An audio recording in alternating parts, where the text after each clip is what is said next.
Hi guys! In this video you will learn how to grow your audience on Omlet Arcade.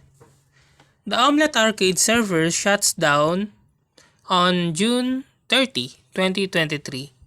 Even though the app still functions, streaming and creating new accounts are currently unavailable.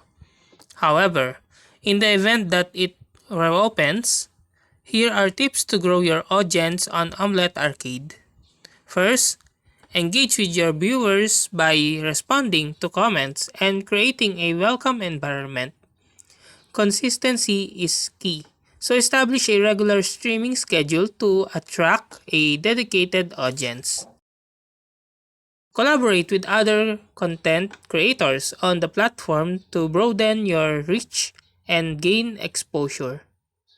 Utilize social media platforms to promote your Omelette Arcade streams and connect with potential viewers. Participate in trending challenges or events to stay relevant and capture the interest of a wider audience. Keep your content unique and entertaining to set yourself apart from others. Interact with Omelette Arcade communities and join relevant groups to enhance your visibility. Ask for feedbacks and adjust your content based on an audience preferences.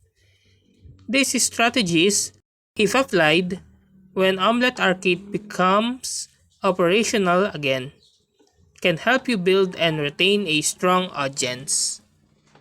And that's how to grow your audience on Omlet Arcade. If you like this video, please click the like and subscribe and ring the bell icon to notify you to our next video. Thank you for watching.